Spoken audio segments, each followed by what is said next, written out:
Saludos nuevamente, soy el pastor Gilberto Vega, pastor de la Iglesia Adventista, y lo que hemos venido haciendo ya por algún tiempo es que estamos contestando en una manera cristiana y muy civilizada a ciertas observaciones que el pastor Nathanael Baloyes presentó unos años atrás. El pastor Baloyes era miembro de la Iglesia Adventista, era un ministro, había servido a la Iglesia por 27 años, pero renunció y presentó 7 objeciones por las cuales él no quería seguir siendo miembro de la Iglesia Adventista. Y hemos mirado ya algunas de ellas, ahora vamos a estar mirando la número 4. Y esta sencillamente dice que Jesús no pasó del lugar santo al lugar santísimo en el 1844. Que el año, la fecha 1844 no es una fecha profética, y que sencillamente todo ese argumento, ¿no?, de Cristo pasar del lugar santo al lugar santísimo es una invención de la Iglesia Adventista que logra acomodando ciertos textos que realmente están fuera de contexto. Esa es la alegación que él hace, y entonces en esta ocasión yo haré todo lo posible para contestarlo en una manera que tenga sentido, que tenga base bíblica también. Muy bien. En el diario vivir del promedio israelita, todos los días, cuando una persona cometía un pecado, se dirigía al santuario en el desierto o al templo cuando ya fue establecida la nación, y esa persona llevaba allí su ofrenda. En algunos casos era un animal y tenía que matar a ese animal con la asistencia del sacerdote. Así que entre el sacerdote y el pecador mataban, digamos, al cordero, y el sacerdote llevaba parte de la sangre al lugar santo. De esa manera, simbólicamente, se estaba transfiriendo el pecado, la ofensa de esa persona al santuario. Eso pasaba todos los días, todos los días, todos los días, todos los días, todo el año, con la excepción de un día al año. Pero durante esos días del año, pues era normal, todos los días llegando israelitas que habían pecado, trayendo, el sacerdote llevaba la sangre. Eso era repetitivo, todos los días, todos los meses, todo el año. Y la persona regresaba a la casa sintiéndose, había confesado sus pecados, sintiéndose perdonado, y que ahora el pecado había sido transferido al santuario. Sin embargo, una vez al año había un día muy especial. Se llama el día de la expiación, Yom Kippur. Y ese día la programación era diferente. Se tomaba en cuenta, o la lógica detrás de todo esto era que los pecados se habían estado acumulando en el santuario y que había que limpiar los pecados de todos los israelitas o los pecadores del santuario. Y ese día el que oficiaba el servicio era el sumo sacerdote, el sacerdote principal. Y él también tenía que presentar su ofrenda, su animal. Él se presentaba, tenía que estar justo, dedicado delante de Dios. Todos estos detalles los puede leer allí en Levíticos capítulo 16. Todos los detalles los estamos resumiendo aquí. Y en esa ocasión, el sacerdote estaba representando a toda la nación, a todos los pecados acumulados durante ese año, ¿no?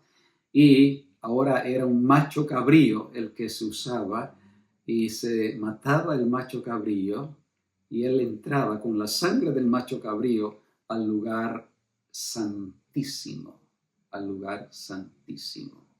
Ahí él derramaba la sangre sobre el propiciatorio, que era la tapa que cubría el arca del pacto, y mientras tanto el pueblo estaba afuera orando, rogando que Dios perdonase a Israel y que todos los pecados del pueblo fuesen perdonados. Y así, al salir el sumo sacerdote del lugar santísimo, Era una celebración, era como, sí, Yahweh nos perdonó, Yahweh nos salvó. Y podían ahora por un año más estar tranquilos sabiendo que Dios había sido misericordioso para con ellos. Ahora, es santuario y esta ceremonia es una tipología, o sea que representaba también otra cosa. Y representaba la vida de Cristo Jesús. Porque Cristo Jesús vino del cielo, como dice Lucas 19:10, a buscar y a salvar lo que se había perdido. Cristo vino del cielo para salvar a la raza humana. Ese era el motivo de su visita al planeta Tierra, salvar a la humanidad con el plan de la salvación, donde Él sería el Cordero. Así que cuando se entra al santuario como existió por generaciones en Israel, se veía allí que había un lavacro, un lugar para lavarse las manos. Cristo vino al planeta Tierra y Él fue bautizado. Él comenzó con su bautismo. Su ministerio comenzó con el bautismo. Él se bautizó, representando el lavacro de las manos que los sacerdotes hacían antes de oficiar. Después se llevaba la ofrenda, el animal, al altar de sacrificio y allí era sacrificado. Así que Cristo, después de haber sido bautizado, haber tenido su ministerio, Él fue a parar a la cruz, que viene equivalente al altar del sacrificio. Y Él dio su vida por la humanidad. Y dijo, consumado es. Lo logró, lo hizo. Ahora, siguiendo la misma analogía, Cristo ahora se presentó delante de el Padre en el cielo.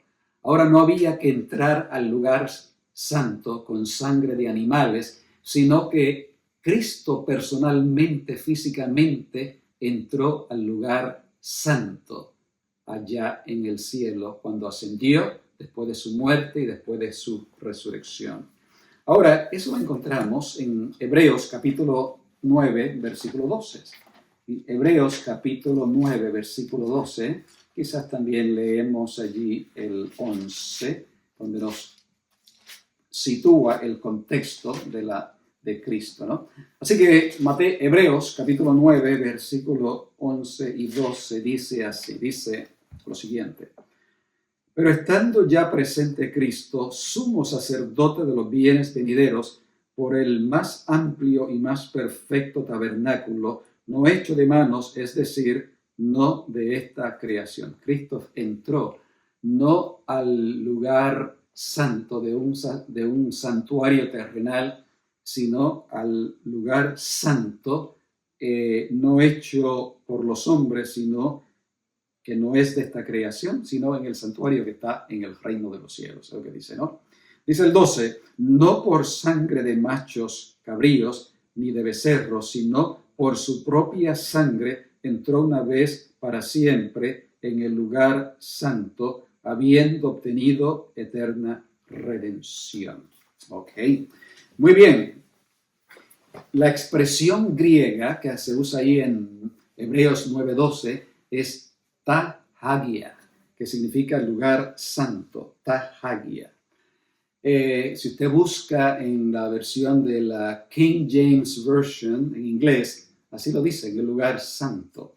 Pero ¿qué pasa? Los teólogos, los eruditos que estudian los idiomas, sobre todo el griego y el hebreo, han concluido que también se puede traducir los lugares santos o los santos lugares. ¿Por qué? Porque Cristo después se le encuentra en el lugar santísimo. Así que entró tanto al lugar santo como al lugar santísimo. En diferentes ocasiones, por supuesto, porque cada uno era un lugar separado y diferente del otro. Y así de esa manera podemos decir que Cristo efectivamente entró al lugar santo cuando Él ascendió al cielo. Eso lo afirma Hebreos 9:12, y ahora te va a decir, algunas versiones de la Biblia van a decir lugar santísimo, ¿no? Porque al no saber que Cristo entró al lugar santo primero, creen que entró al lugar santísimo de inmediato, pero fue por facetas. Primero el lugar santo y después el lugar santísimo. Y entonces desde allá está intercediendo por nosotros. Es lo que dice Primera de Timoteo 2:5, que tenemos a un sacerdote que está ministrando por nosotros. ¿Y quién es? Jesucristo, hombre. Es hombre, es divino, es Cristo, y Él está en el lugar santo, o estuvo en el lugar santo abogando por nosotros. Ahora, simbólicamente, los pecados de toda la humanidad, de cada persona que se arrepiente, cuando acepta a Cristo como a su sumo sacerdote, como a su sacerdote, simbólicamente son llevados al cielo también. ¿En qué forma? En libros. Los ángeles anotan los pecados de las personas en los libros, y ahorita lo vamos a ver. Así que el cielo, el lugar santísimo, está, allí se encuentran los récords de la vida de las personas que se han arrepentido, han buscado refugio en Cristo Jesús, y Cristo se convierte en su abogado defensor.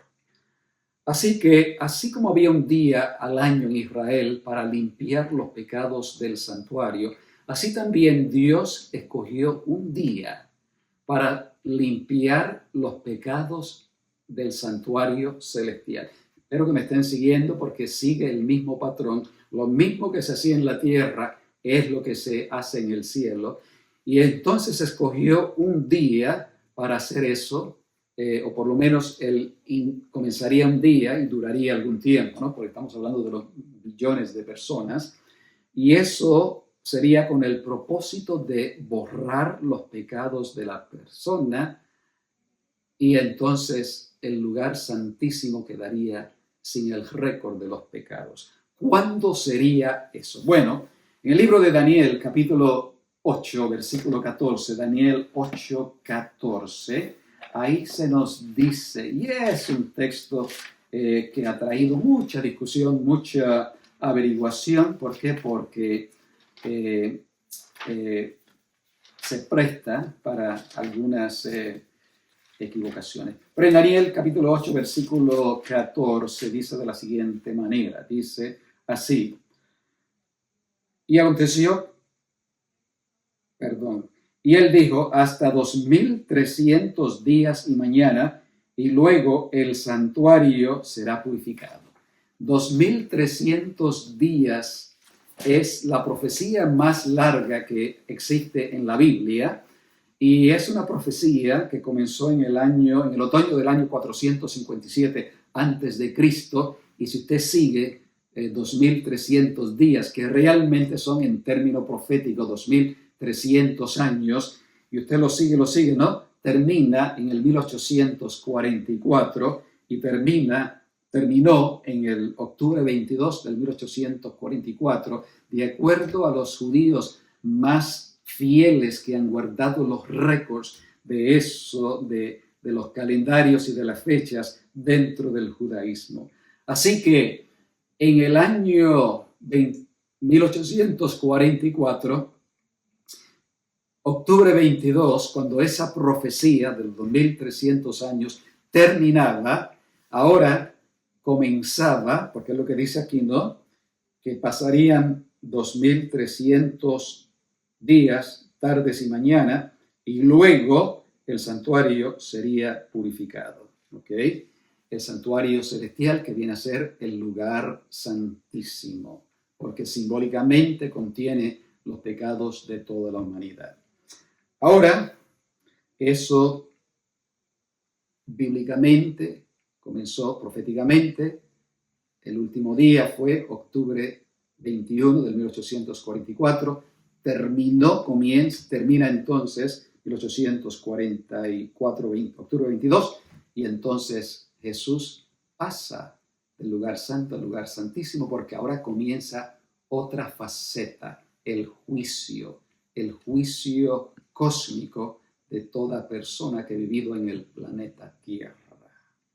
Así que, hermanos, estamos viendo que octubre 22 de 1844, en el cielo pasó algo grandioso, novedoso, único de la historia, y es que se comenzó la faceta del día de la expiación, o sea, el día en el cual los pecados de toda la humanidad iban a ser examinados, los nombres de las personas que habían vivido en el planeta Tierra. O sea, es un juicio cósmico para todos los habitantes de la Tierra. Y la Biblia nos presenta algo de ese juicio, ¿no? De ese examen. Lo encontramos en el libro de Daniel, capítulo 7. En Daniel, capítulo 7, encontramos lo siguiente. Dice así, versículo 9.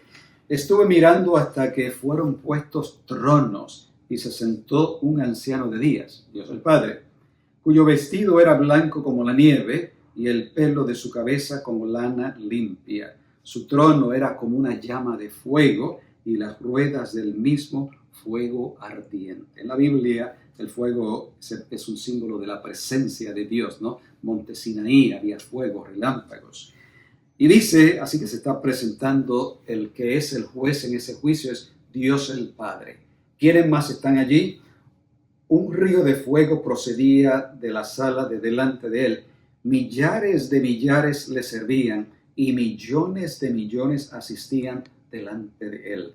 El juez se sentó y los libros fueron abiertos. Hemos dicho que los pecados simbólicamente, no pienso que es un libro así literalmente, pero Dios lleva un récord de la vida, de los pecados, de las oportunidades de cada ser humano allá en el cielo, y en ese día todo eso va a ser sabido, examinado, explorado, y habrá un veredicto, es un juicio al fin y al cabo, ¿no? La idea es de extraer, sacar todo pecado que hay allí en el lugar santísimo del cielo, y todo esto es algo simbólico, por supuesto, ¿no? Muy bien, entonces, en el mismo libro, Apocalipsis, Daniel 7, ahora el versículo 3, dice, miraba yo en la visión de la noche, y aquí, con las nubes del cielo, venía uno, hijo de hombre, que vino hasta el anciano de días, y le hicieron acercarse delante de él. Aquí se presenta la entrada de Cristo, que es el sumo sacerdote representando a la raza humana al juicio cósmico, Y dice que llega. Dios el Padre siempre ha morado en ese trono, en el lugar santísimo, pero Cristo llega. Y si me han estado siguiendo a mí, ¿de dónde es que llega? Si yo hago la pregunta, ¿de dónde es que viene Cristo en ese momento? La respuesta debería de ser que viene del lugar santo, porque ahí estuvo, ahí llegó, pero ahora comienza una nueva faceta, y es la faceta del juicio pre su venida. Muy bien, entonces Cristo llega a ese lugar y comienza, dice que los libros son abiertos y comienza el juicio. Ahora, a los teólogos les gusta y emplean tiempo y horas, libros, revistas, artículos, hablando de todos estos detalles y las diferentes palabras. A nosotros no tenemos que interesarnos tanto en eso, ¿no?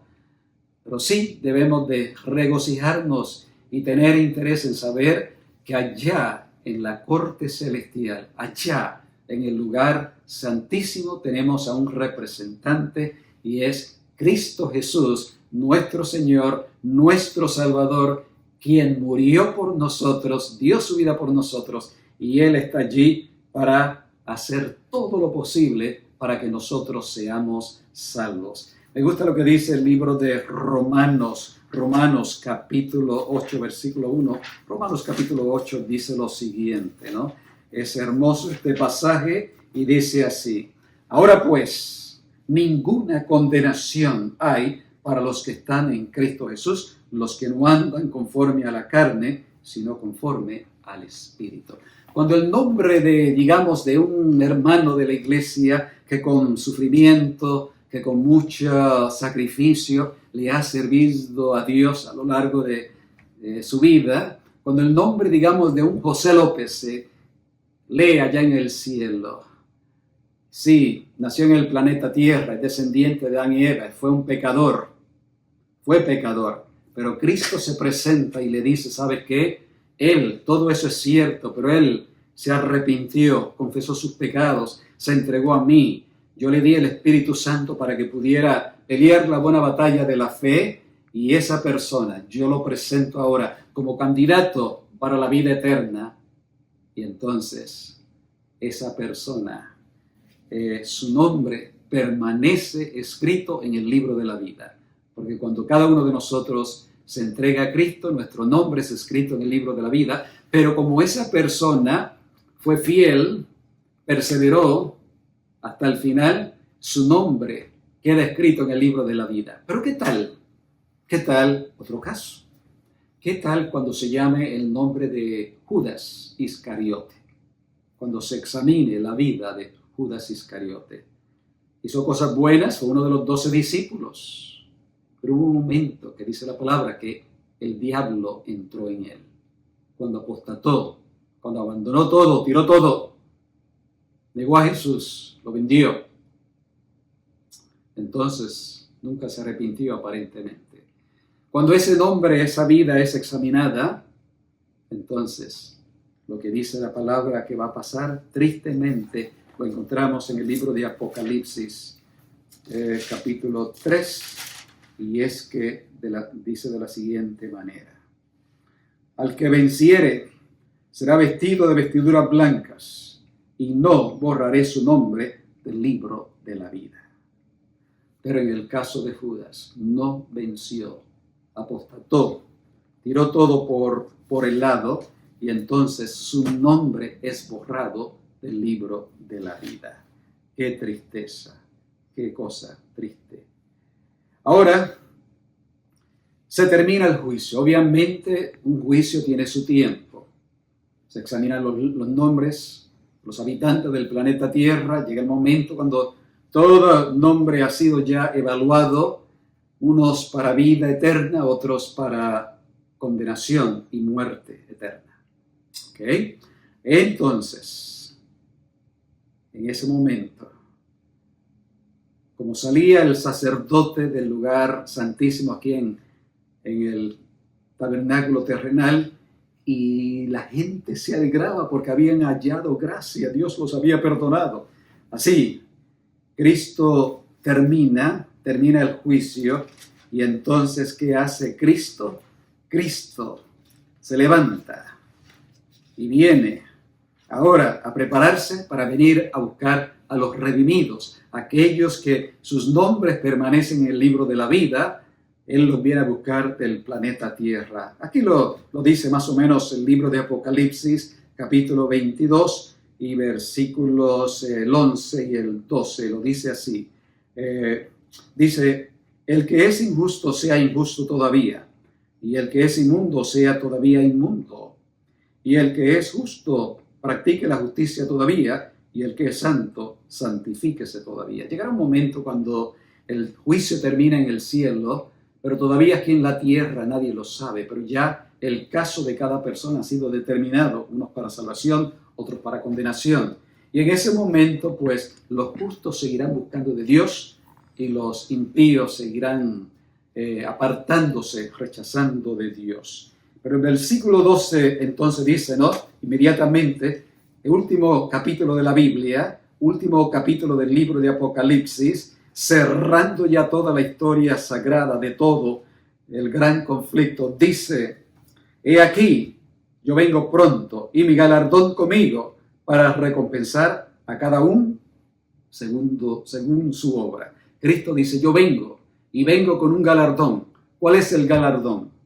La salvación, pero también la condenación, porque unos se ganaron la salvación, otros se ganaron la condenación. Fueron rebeldes, apostataron, dejaron las cosas de Dios a un lado. Y ahora esto lo vemos en una forma bastante gráfica presentada en una parábola en el libro de Mateo capítulo 25, y nos dice de la siguiente manera. Mateo capítulo 25 lo dice de la siguiente manera. Dice el versículo 34 de la siguiente manera. Entonces el rey, ¿quién es el rey? Rey de reyes y señor de señores, Cristo Jesús. Entonces Cristo Jesús le dirá a los de a su derecha y le dirá lo siguiente, dice, heredad el reino preparado para vosotros desde antes de la fundación del mundo. Esa es la recompensa, la buena noticia. Tu caso ha sido aprobado, eres salvo por toda la eternidad, porque perseveraste y yo, Cristo Jesús, te abogué, te defendí en el tribunal celestial y tu caso es salvación eterna. Pero también otros van a escuchar otras tristes palabras. Y dice la palabra, Mateo 25, 41, entonces también le dirá a los de la mano izquierda, apártense de mí, malditos, al fuego eterno preparado para vosotros, para el diablo y sus ángeles. Unos tienen vida eterna, otros tienen muerte eterna.